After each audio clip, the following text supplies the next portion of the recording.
this is an honor for me to share with you the theory of the late Dr. Carmencita Abaquin. Okay, so the theory of Dr. Carmencita Abaquin is called the Prepare Me theory or the Prepare Me interventions.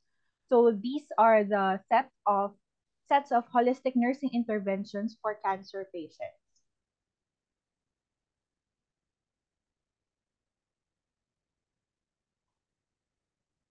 So before I proceed with my lecture, I declare no conflict of interest. And for the learning objectives, so at the end of this learning session, the participants are expected to be able to first discuss the basic concepts of the Prepare Me theory, discuss the meta paradigms of the Prepare Me theory, discuss the nursing interventions under the Prepare Me theory, and discuss application of the theory in nursing practice, education, research, and administration. So before I further discuss the theory, let me give a little background about the author of this theory. So Dr. Carmencita Abaquin is a graduate in nursing of the UP-PGH School of Nursing in 1962. She also graduated Bachelor of Science in Nursing from the UP College of Nursing in 1969, and she finished her Master's in Nursing in the UP College of Nursing in 1975. She completed her PhD in nursing in UP College of Nursing in 1999, and her dissertation is about this Prepare Me nursing interventions. So work background of Dr. Abaquin. So she worked as a professor of the UP College of Nursing. She is also an affiliate professor of the UP Open University. She also became a board member and chairperson of the PRC Board of Nursing, and then board member, past president of specialty organizations such as the Philippine Oncology Nurses Association. She also became a board member of the Philippine Association of Diabetes Educators, advisor for the Association of Diabetes Nurse Educators of the Philippines, and past president of the UP Manila Alumni Association, and board member of the PGH School of Nursing Alumni Association. She was also an auditor of the UPCN Alumni Association. So among the honors and awards received by Dr. Abaquin are the following. So she became Diamond Jubilee Professorial Chair Awardee of UP Manila, Outstanding Professional Awardee, Service to the Alumni Awardee, and the J.V. Sotejo Medallion of Honor Awardee. So the Prepare Me theory came from her dissertation in October 1999. So let me briefly discuss or go through the dissertation of Dr. Abaquin, which became the source of the theory. So the complete title of the dissertation is Prepare Me Interventions in the Quality of Life of Advanced Progressive Cancer Patients, dissertation by Carmencita Abaquin and published in October 1999. So the background for this dissertation is that at that time, the incidence of cancer has significantly increased in the Philippines and worldwide.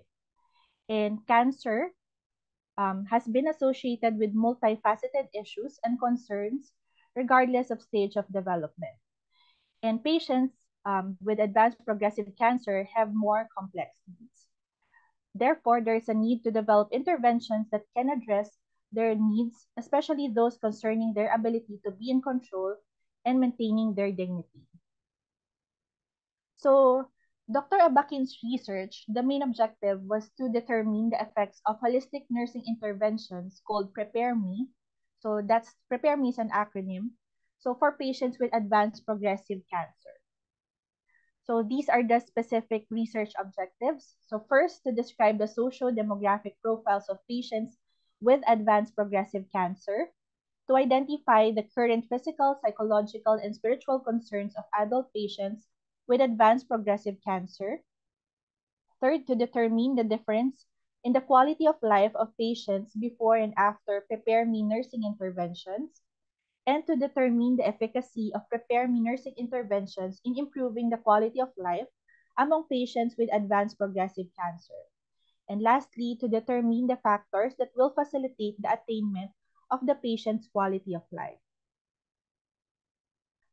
So the research, okay, the sample involved or included adult patients with advanced progressive cancer confined at the Cancer Institute, wards 1, 2, 3, 4.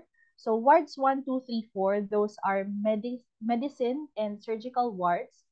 And ward 14B, which is the gynecological ward of a national university hospital. So they are recruited regardless of their diagnosis and sex, as long as they are classified with advanced progressive cancer. So in the inclusion criteria, so the patients had to be conscious and alert, aware of their diagnosis, they are able to participate, they gave consent to be included in the study, and they are able to communicate without difficulty, and they did not have any of the following contraptions, such as endotracheal tubes, tracheostomy, and chest tubes. So for the methodology, the three characteristics of an experimental study, namely control, randomization, and manipulation, were observed in the study. So actually, the research of Dr. Abakin involved two phases. So the phase 1 is descriptive correlational, and the phase 2 is a quasi-experimental design using randomized block, split plot factorial design. So all respondents were interviewed using an interview schedule to determine their problems or concerns and quality of life. It is recognized there that the situational limitations, um, this brought about not being able to randomize the sample to control and study group. However, randomization of areas for study and control group was done. So for the control group, they received the usual nursing care given in the ward and the nurse presence intervention. As for the study group, so this is the group that received the Prepare Me nursing interventions, which consisted of the following interventions. So the nurse presence, values clarification, reminiscence therapy, breathing relaxation, and meditation with or without music. So these interventions were randomized for each subject. So this method strengthened the statistical analysis of the data. Then psychophysiologic responses were monitored before and after each intervention. So the quality of life determination was done on the fourth day and prior to discharge, or 3 to 4 days after the implementation of the interventions. So for the data analysis, so the following statistical treatments were used in the study. So first, for the socio-demographic characteristics, symptom occurrence and relief, and quality of life scores, the monovariate of means, frequency distribution, standard deviation were used. Second, for correlation, the person hour product moment was used, and the two groups controlled in the study were tested through the t-test. For the intervention effects, the randomized block and split plot factorial design was utilized. And fourth, multiple regression, specifically the stepwise and backward regression analysis, was utilized for the determination of the significant variables, all at an alpha level of 0.05. So for the results of her research, the following socio-demographic variables were considered or investigated during the study. So these are the age of the participants, the sex, civil status, educational attainment, occupation, the family income, the religion, and the type of support system. So based on the results, so it was found out that the common symptoms experienced by patients with advanced progressive cancer were the following. So they experienced pain, weight loss, feeling sad, worrying, difficulty in sleeping, lack of appetite, lack of energy, feeling irritable, feeling nervous, difficulty in concentrating, fear, anxiety, and dizziness. So the effect of the intervention on the quality of life. So the quality of life was assessed at different phases of the study. So quality of life was assessed pre-intervention, then post-intervention. So for the pre-intervention quality of life, the control group was compared with the study group. And it was found out that at the baseline, so they have similar starting points. Then, for the pre-intervention quality of life versus the post-intervention quality of life, significant changes were observed, okay, after the intervention with more favorable results in the study group. Then comparison of the control group versus the study group. So using t-test analysis on the whole, the significance is very remarkable. However, when taken componentially, the study group has great score increase between the pre and post-intervention period, particularly in the physical and the psychological domain. And then for the control group, the pre and post t-test values were similar except for the level of independence scale. The opposite was noted in the study group. So the predictors, the variable predictors of the quality of life was also investigated, and these are the following predictors. So age, civil status, educational attainment, treatment modalities, perceived severity of illness, length of time of caring, watchers perceived severity of illness, provision of privacy, environmental safety, sex, and social support. Okay, for the age, it was found out that younger and earlier for those with cancer to be given with the intervention, the better they responded to quality of living intervention. So they had better quality of life. Another possible explanation to that is that younger patients can count on more family support. For civil status, married patients had better quality of life. A possible reason for that is that in marriage, support is shared by two persons. Then for the educational attainment, higher education meant more access to information, resources, and opportunities. So education can mold and modify opinion, thus it gives the patients more hope. Then for the treatment modalities, so they receive treatment regardless of the modality, whether it's chemotherapy, surgery, radiation. So they came out as a predictor. So being treated is in itself essential and reassuring to the patients, therefore giving them a better quality of life. Then for the perceived severity of illness, patients who perceive their illness as milder or more moderate had better quality of life because hope was higher. Moderate perception was also due to caring the assurance of other people. Then for um, length of time of caring, so the longer the patients were cared for, the more love they felt.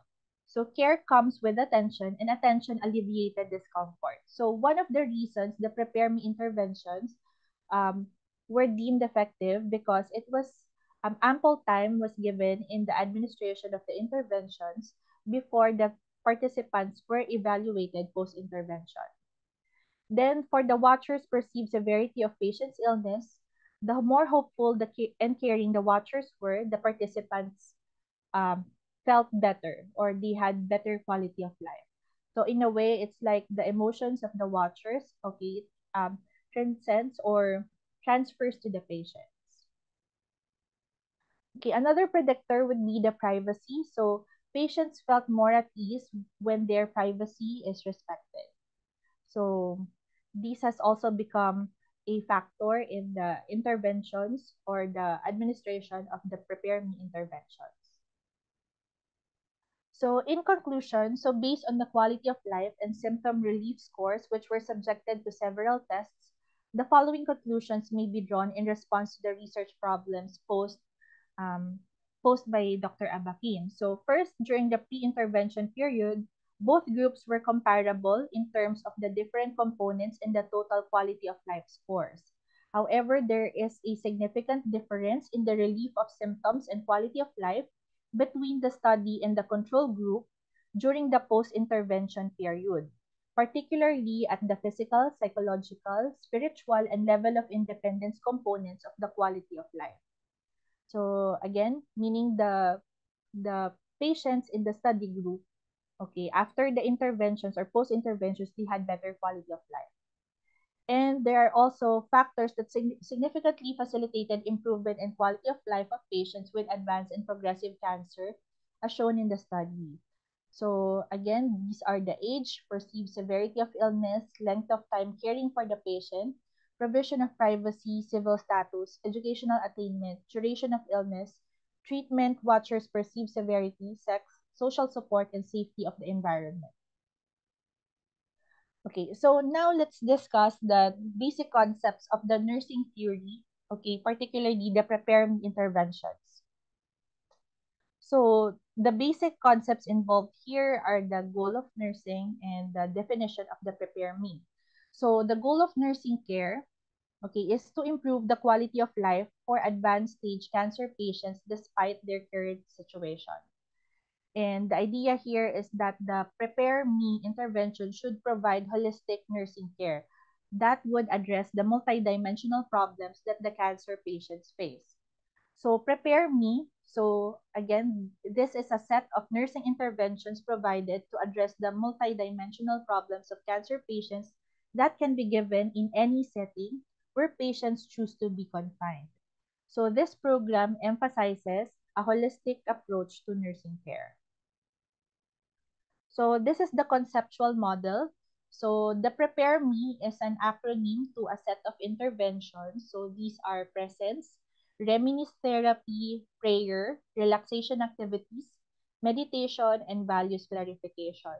So in this theory, the implementation of this set of interventions should positively affect the patient's quality of life, which is divided into several domains. So the several domains here are the domains are in the second box. So we have the physical domain, the psychological, social, religious, level of independence, environment, and spiritual. So these are what makes up the quality of life of the patient. So for the meta paradigm, so this we can discuss the theory into four different um, categories or aspects. So person or patient, the environment, health, and nursing. So for the person or patient, so in the theory, the person is are the patients in advanced stages of illness like cancer. So here, the person is described as holistic being with physical, psychological, social, religious, level of independence, and environmental aspects. So patients who are terminally ill or those with incurable diseases, as with cancer, must be given multifaceted care to improve their quality of life. So in this theory, they can be applicable to any patients regardless of type, severity of the disease, age, sex, educational attainment, civil status, occupation, and religious affiliation. So in short, the application of this theory or the interventions, there should be no discrimination when we want to apply these interventions or integrate them in our plan of care. So for the research, so these are the tools used, okay, to assess the person or the patient. So we have here the patient's profile tool, okay, which assesses the social demographic characteristics of the patient. We also have here the family members profile tool, which assesses the social demographic characteristics of the family members. Then we have the quality of life tool. Okay. So again, the quality of life, the tool is divided into several domains, which should assess the different aspects or domains of the quality of life. So namely the physical, the psychological, social relationship, level of independence, environment, and spirituality. Okay, for the physical, so the assessment is more of the physical attributes or the um, physical assessment of the patient. Then for the psychological, um, it assesses the emotion of the patient, the mood, etc. And then for the social relationship, it assesses the level of support that the patient is receiving. Then for the level of independence, it's about the patient's ability to perform um, self-care and other activities of daily living. Then for the environment, it's more of the patient's immediate environment, so the physical environment, the cleanliness, etc. And for the spirituality, so it assesses the spiritual practices of the patient, values, and beliefs. Then for the symptom occurrence and relief tool, so the assessment of the person, this is more of the symptoms that are being experienced by the patient, how often they experience those, how often, how severe it is, and what were the interventions done, and if those interventions are working for them. So the next aspect is the environment. So in the theory, there is no clear definition as to how it is as a major paradigm in the theory. However, based on how the the documents or the dissertation was presented, it is assumed that it is an aspect or dimension that affects the quality of life and well-being of cancer patients. So therefore, it must be given consideration in the provision of care.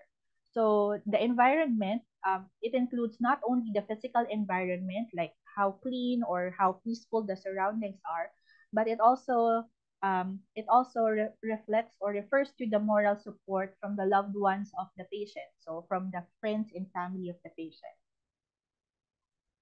So for the assessment, so in Dr. Abakin's research, so she used the environmental factors or patient unit characteristics tool, so which asked about the patient's healthcare setting, so whether the patient is confined in which ward, what type of room arrangement, is it a single room shared with other patients. Then it also assesses the ventilation of the room, the cleanliness of the unit, um, is privacy provided adequately, and are there available items such as religious objects, radio, photos, and which can be used for the psychosocial care of these patients. Okay, the third aspect is about health. So the theory revolves around illness, particularly cancer, and the provision of holistic care to improve quality of life despite terminal illness. So So the quality of life, so this is defined as a multifaceted construct that encompasses the individual's capabilities and abilities of enriching life when it can no longer be prolonged. So the goal here, okay, for the health and the goal of the interventions, the prepare me interventions, is to help the patient achieve optimal quality of life. So this can be achieved through assisting the patient have proper care and maintaining integrity of the body, mind, and spirit despite the limitations brought about by the present condition. Another objective of the interventions is to help the patient accept and acknowledge the disease and to understand the nature of the disease, which can eventually um, be help them in compliance of their treatment regimen and health management. Okay, for the last aspect, we have nursing. So the goal of nursing care, again, is the improvement of quality of life for advanced stage cancer patients despite their current situation.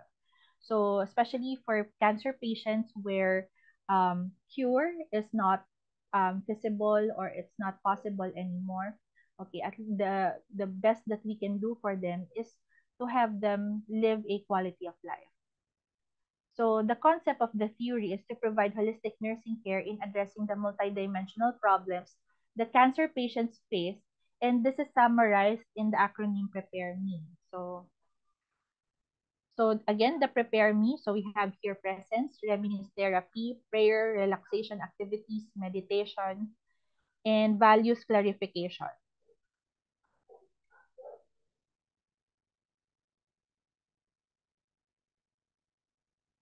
So let's go to the first nursing intervention, which is presence.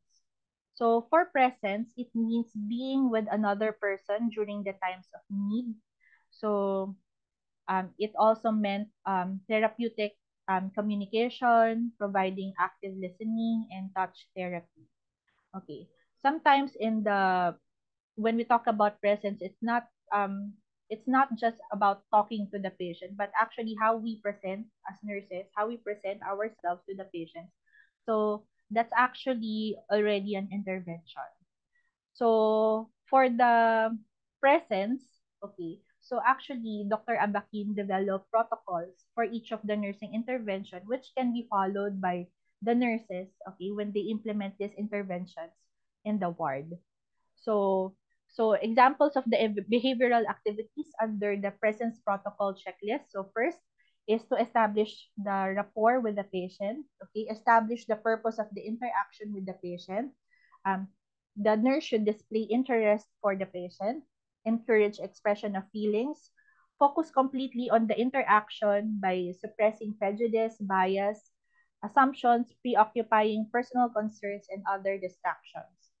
So the nurse should also be aware and sensitive of the patient's emotions. Okay.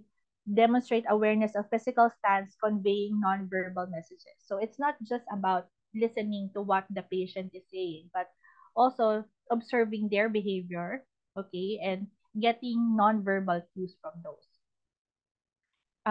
The nurse also should listen for the unexpressed message and feelings as well as context and content of the conversation, demonstrate sensitivity and awareness of which words are avoided, as well as nonverbal messages that accompany the expressed words. So, for the communication, we have to observe the appropriate tone, the tempo, the volume, the pitch, and inflection of the voice. Also, when we're talking it to the patient, especially when they're expressing their feelings or they're venting out their feelings, we have to identify the predominant themes. Okay, since these themes will help us identify the psychosocial needs of our patients.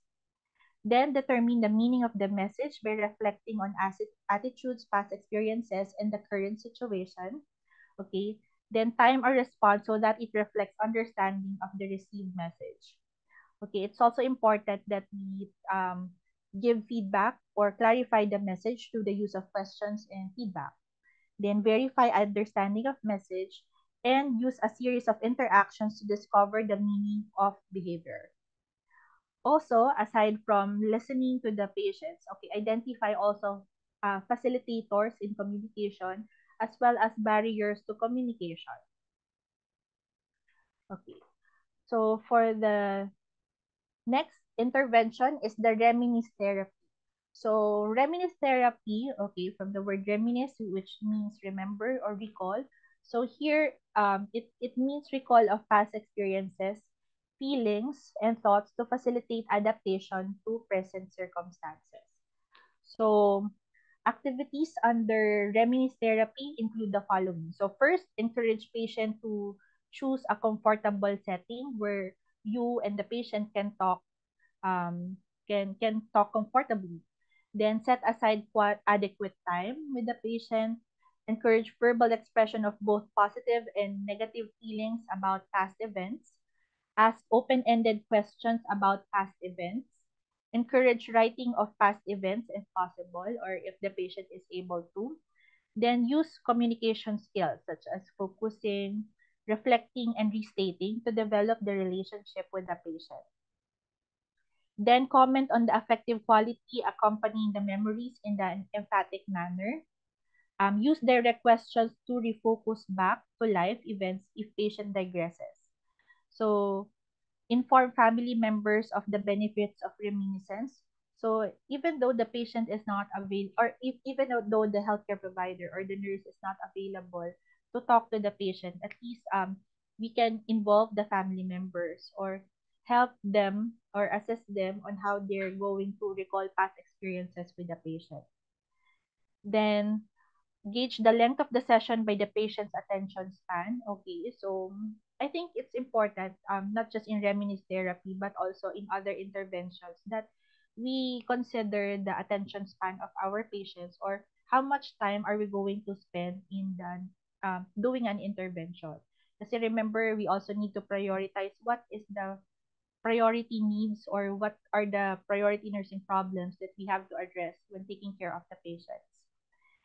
Then, I think an important lesson here in the reminisce therapy is to help the patients identify um, successful or successful coping strategies. Okay, so if the patient, okay, discovers what strategies are working for them. So as nurses, we have to help reinforce those strategies, okay? Or if in case the strategies are not working, so at least we can assist the patient in exploring other ways on how they're going to cope. Okay, so that's it for reminisce therapy.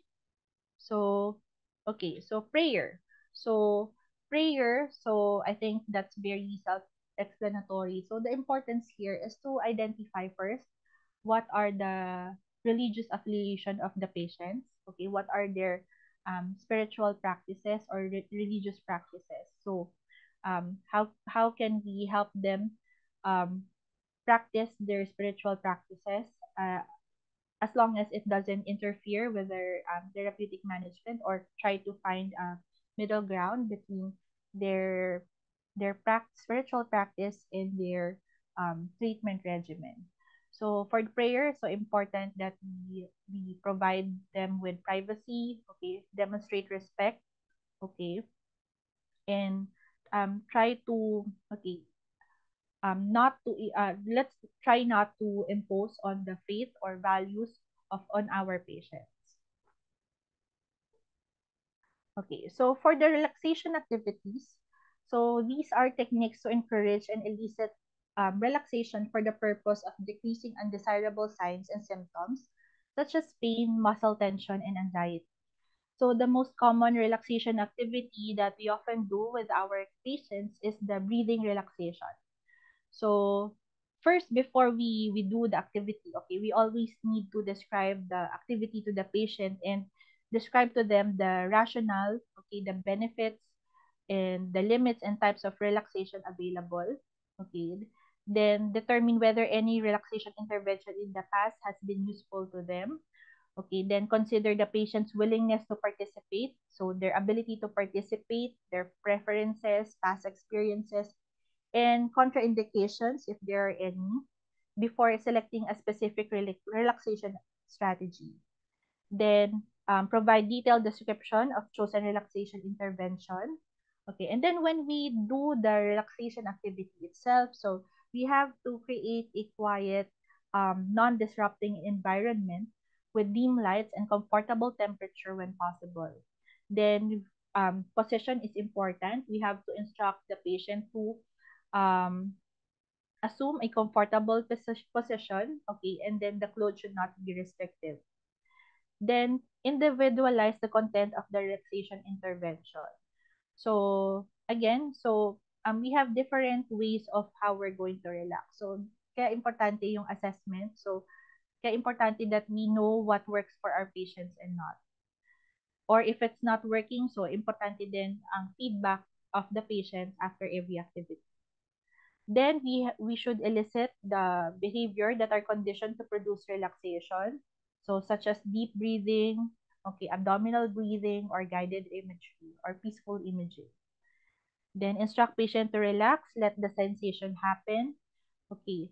When you instruct the patient during relaxation activities, make sure you use a low tone of voice with slow rhythmical pace of words.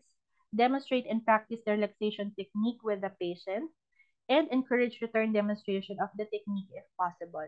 So that in case you're not around, okay, as a nurse, okay, so the patients can do these activities on their own.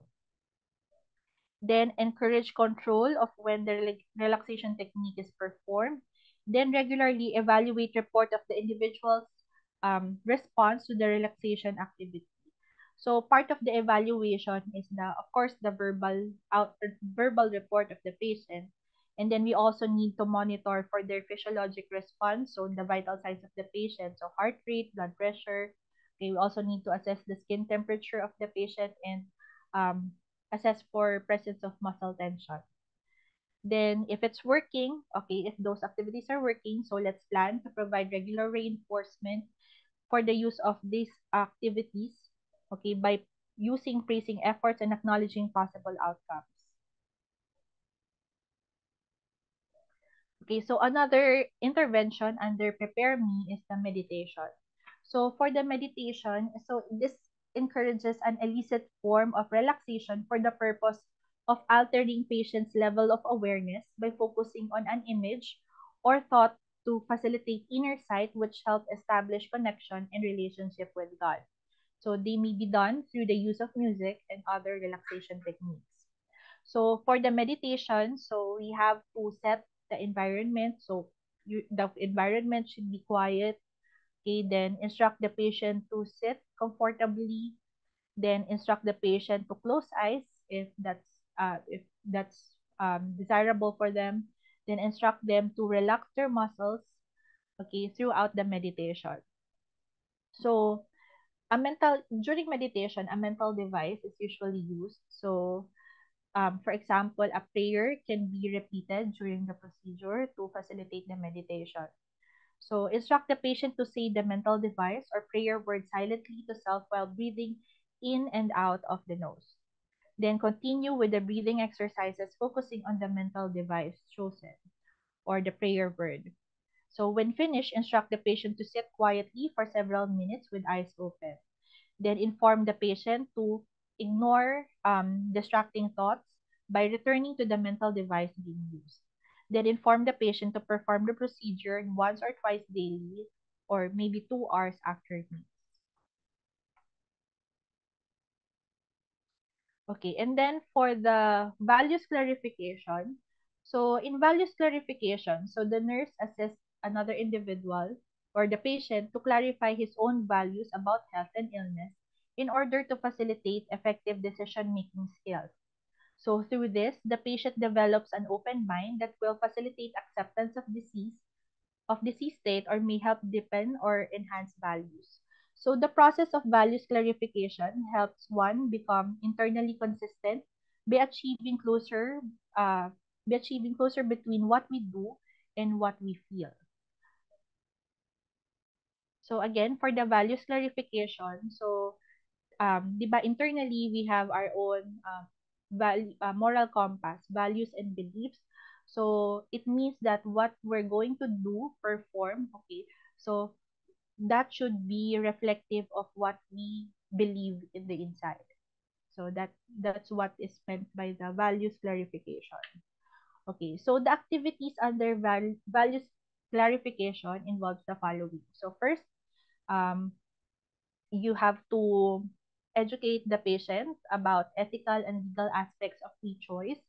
Okay, so they should know that they have the capability, okay, uh to decide about their care. Then create an accepting, non-judgmental atmosphere. Okay, use appropriate questions to assist the patient in reflecting on his or her own situation. Then pose reflective, clarifying questions that give the patient something to think about. Then encourage the patient to make a list of what is important and not important in life and the time spent on each. Then encourage the patient to list values that guide behavior in various settings and types of situations. Then help patient define alternatives and their disadvantages and disadvantages. Encourage consideration of the issues and consequences of behavior. Then help the patient to evaluate how values are in agreement with or in conflict with those of family members and significant others. Because in reality, diba, it really happens. Okay, sometimes what the patient's choice doesn't coincide or doesn't agree with the family member's choice. Then, but at the end of the day, okay, we have to respect the patient's autonomy and support the patient's informed decision. Okay, so in summary, so prepare me intervention. So I have listed down the sets of interventions. So prepare me theory provides a framework on non-pharmacologic and non-surgical approach of care to advanced cases of cancer patients. So as you have observed, so the target is mostly on the psychosocial needs and spiritual needs of the patient. So the focus of the interventions is not on the cure but on assisting the patient to explore their humanity and internal serenity as one is faced with the challenge of life and death. And here, okay, so nurses must be seen not just as mere caregivers, okay, mere caregivers as in not just ones who provide them with the medications, okay, do their vital signs, but nurses are there to facilitate their peaceful acceptance of condition. So, where can we apply this nursing theory? Okay, the prepare me interventions. So, the theory can be applied in different aspects of nursing. So, we have hospice and palliative care, nursing administration, nursing education, nursing research, and direct service provision, or the patients and the family. Okay, for the first one, okay, for the hospice and palliative care, Okay, so the prepare me interventions can be part of the basic care given to these patients, okay, those who are needing hospice and palliative care. So basically, what is very important is the psychological and spiritual preparation of the caregiver, the attitude of compassion, caring, therapeutic communication, active listening, a sound value system, which are considered basic to nursing, has to be underscored. And the oncology nurse should always have this holistic perspective that considers the care of the body, mind, and the spirit. Okay. For the nursing administrators, so this can be basis for formulating policies and standards of care for patients with advanced cancer and for hospice and palliative care. Di ba, like in critical care, we have bundles of care, right? So we have bundles of care or ventilator associated um, pneumonia bundle of care. We have protection bundle. So why not have also a set of or bundles of care for patients needing psychosocial healthcare needs, okay, or patients with psychosocial healthcare needs, such as patients with advanced cancer. Okay, so having this integrated in the policy is effective in implementing, will be helpful for effective programming, planning, and evaluation of care for these patients. And they also give impetus for administration to include hospice and palliative care as part of the healthcare delivery system. Then for the nursing education, so it can be a basis for determining hospice and palliative concepts and nursing interventions that need to be integrated in the nursing curriculum. So the inclusion of the Prepare Me interventions as part of the BSN curricular innovations is recommended.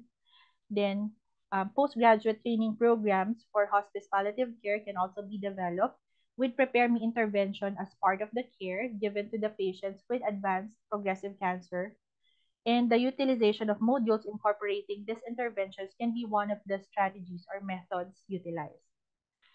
For the nurse research, um, it can provide necessary impetus for the conduction of a series of correlational studies which will help the healthcare be more responsive to the needs of the hospice or palliative care patients and their families, thereby making the patients enjoy their well-being or have their optimal quality of life during their remaining years.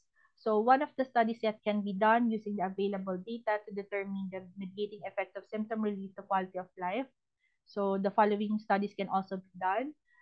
Application of Prepare Me intervention to other patients with chronic or advanced and progressive diseases, so other than cancer, because um, there are many incidents of chronic conditions, okay, lifestyle diseases among Filipinos, and the development of Prepare Me modules and evaluative research for their effectiveness.